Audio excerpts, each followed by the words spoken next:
ನಮಸ್ಕಾರ. ನಮಸ್ಕಾರ. ತಮ್ಮ ಹೆಸರ?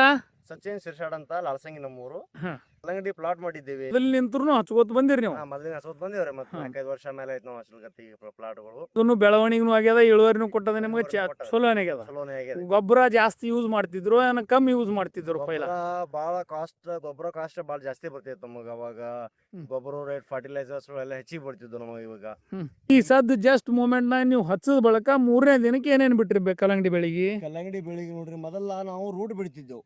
ರೂಟ 90 ಬಿಡ್ತಿದ್ದೆವು. ನಮಗೆ ಅಂದ್ರೂ ಅದನ್ನು ಆಗಿತ್ತು, ಅಂದ್ರೂ ಸ್ವಲ್ಪ ಡೆವಲಪ್ಮೆಂಟ್ ಆತಿತ್ತು. ಈಗ ನಾವು ಹೊಸದಾಗಿ ನಮ್ಮ ರಾಜು ಕಂಬಾರ್ ಅವರು ಹೇಳಿದ ಪ್ರಕಾರ ಹೊಸದಾಗಿ ನಾವು ಕಾರ್ಬೋಸಿಲ್ ಅಂತ ಮಾಡ್ಕೊಟ್ರ ನಮಗ.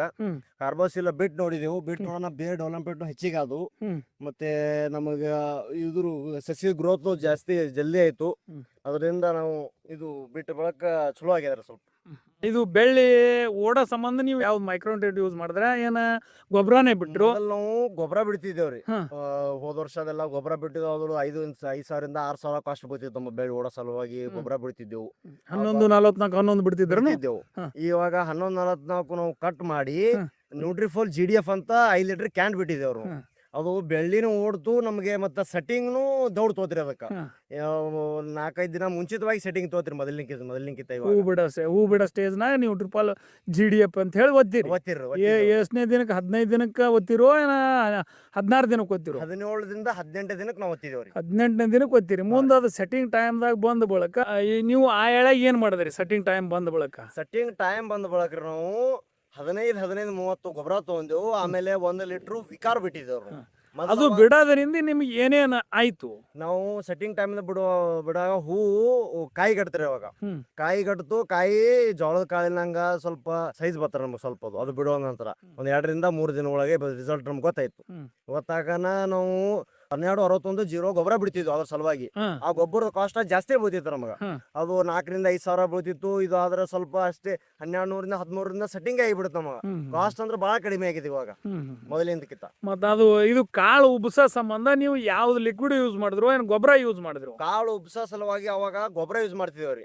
ಇವಾಗ 1 ಲೀಟರ್ PDA ಬಿಟ್ಟಿದೇವ್ರದು. ಕಾಳ ಉಬ್ಬ ಸಲ ಅಂದ್ರಿ. ಉಬ್ಬ ಸಲುವಾಗಿ PDA ಬಿಡಾನ ನಾವು ಕಾಳ ಒಮ್ಮೆ ಉದ್ದ ಬತ್ರಿ. ಉದ್ದ ಬತ್ತು, ಶೈನಿಂಗ್ ಬತ್ತು, ಸೈಜಿಂಗ್ ಬತ್ರಿ ಕಾಳ. ಅವಾಗ ಸೆಟ್ಟಿಂಗ್ ಐತ್ರಿ ನಮ್ದು. 20-22 ದಿನಕ್ಕೆ ಸೆಟ್ಟಿಂಗ್ ಆಗ್ಯದ್ರಿ. ಇವಾಗ 22ನೇ ದಿನಕ್ಕೆ ಸೆಟ್ಟಿಂಗ್ ಆಗ್ಯದ.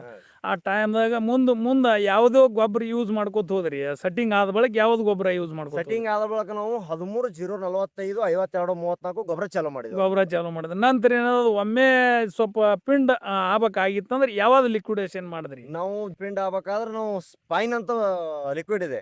ಅದು 1-2 ಲೀಟರ್ ಬಿಟ್ಟು ನೋಡಿದೆವು. ಲಿಕ್ವಿಡ್ ಬಿಡೋಣ ಸೈಜಿಂಗ್ ಬತ್ರಿ. ಕಾಯಿ ತೆಂಗಿನಕಾಯಿ ಹಂಗ 1/2 kg 1/4 kg ಸೈಜ್ ಬತ್ರಿ. ಸೆಟ್ಟಿಂಗ್ ಐತ್ರಿ ಪೂರಾ. ಅವಳು ಫ್ಲಾಟ್ ಪೂರಾ. ಬೆಳ್ಳಿ ಹೆಲ್ದಿ ಅದೋ ನಿಮ್ದು? ಏನ ರೋಗ ಪೀಗ ಏನ್ರಿ? ಅದು ಪೂರಾ ನ್ಯಾಚುರಲಿ ಹೆಲ್ದಿ ಅದರಿ. ಇವಾಗ ಕೀಟನಾಶಕನು ಬಾಳ ಬಳಸ್ತಿದ್ದೆವು. ಇವಾಗ ಏನು ಜಾಸ್ತಿ ಕೀಟನಾಶಕ ಬಳಸ್ತಾ ಇಲ್ಲ. ನಾವು ಆರ್ಗ್ಯಾನಿಕ್ ಆಗಿ ಮಾಡ್ತಾ ಇದ್ದೀವಿ ಇವಾಗ. ಆದ್ರೂ ಬೆಳ್ಳಿ ಹೆಲ್ದಿ ಇರೋದ್ರಿಂದ ನಿಮ್ದು ಕಾಯಿನೂ ಸೆಟ್ಟಿಂಗ್ ಚಲೋ ಅದ್ರಿ. ಇವಾಗ ಎಷ್ಟು kg ಅದ ಅಂದಾಜ? ಇವಾಗ 2-3 kg 3.5 kg ತನ ಸಿಗ್ಬೋದು ಕಾಯಿ ನಮ್ಮ ಪ್ಲಾಟ್ ನಲ್ಲಿ. 22ನೇ ತಾರೀಕಿಗೆ ನಾವು ಪ್ಲಾಂಟೇಶನ್ ಮಾಡಿದ್ದೀವಿ. ಇವಾಗ ಟೋಟಲ್ ಎಷ್ಟು ಡೇಸ್ ಆಯ್ತು? 30-38 ದಿನ ಆಯ್ತು ಇವಾಗ ಕಾಯಿ.